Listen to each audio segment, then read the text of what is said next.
જય દ્વારકાધીશ ભાઈઓ, તમારું મારા એક નવા બ્લોગમાં સ્વાગત છે. તો હું તમને બતાવું આપણે જે નેની ટાપાઈ ગયા એટલે કે આપણે જે નેની ગાયો એ. તો આ રહી આપણી નેની ગાય, આ રહી હો પોટાળિયાનું ચાલુ જે આપણે તમને ખબર છે કે આપણે પેલા રોગમાં આવી ગયું હતું તો એ ઘેર્યું છે. અને બીજા બે આવ્યા જુઓ, તો આ બે મોડા થઈ ગયા હતા. એમની મમ્મીને રોગ આવ્યો હતો, એમ આ નાના વાછરડાઓનો પણ રોગ આવી ગયો હતો.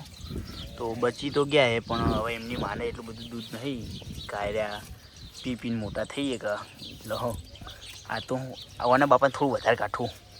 વાને તો એની મમ્મીને થોડું દૂધ છે, પણ વાને બહુ કાઠું છે. તો આ ભાઈ બાપડો બહુ પૂછો એને પેલું યોણ તો હા આપણે દૂધ એવું નહીં કે હાવ નહીં એવું નહીં, હા પણ માપે હા પણ માપી એ મોદો રહી ગયા. બીમારીમાં જબરજસ્ત આવી ગયેલો હાર્યો, ઊભો નેટ થાય બાપા, ઊંઘમાં રહે એ હવે જ જાગી જા વિડીયો બનાવ ગોડા.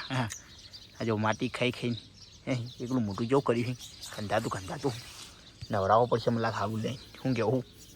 તો જો એ અને પગમાં તો એવું એટલું બધું ખાસ નહીં દેખાતું, હવે મટી ગયું એટલે ખાવા જ ઊભો થઈ ગયો. લે હા આફરાળો તો નહીં દેખાતો, જો એકલો બાપો દૂણી ગયો.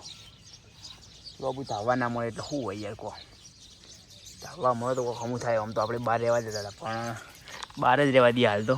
પણ આ બધા બીમારીમાં આવી જાય એટલે એટલું બધું એમને કોઈ ઠીક હોતું નહીં. ને આપણા મોટર એટલે તો તમે જોઈ શકો હો, એ અંદર બકબગાઈને ખાવાનું ચાલુ જ છે એમને. આ બધાને હવે થોડું રિકવરી આવવા માંડી, એટલે કે હવે થોડું સારું થવા માંડ્યું ભગવાનની દયાથી.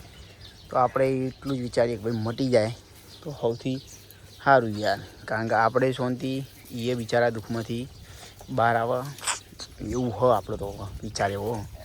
અને આજે આપણે ટાંબડીએ જ્યાં અમને તો બહાર જવા દો યાર, આવવાની હવે સીધા તાપવા માંડે. દોવા ખાવા કોઈ હદ નહીં યાર, શું કરીએ કહો, અને બહાર જ રહેવા દેવાનો બાહુબલી. તો લડોતાન આજના બ્લોગમાં બસ આટલું જ. પાછા મળીએ કાલે એક નવા બ્લોગ અંગાતે, તો એમાં બતાવીશું આપણે શું નવી જાણકારી.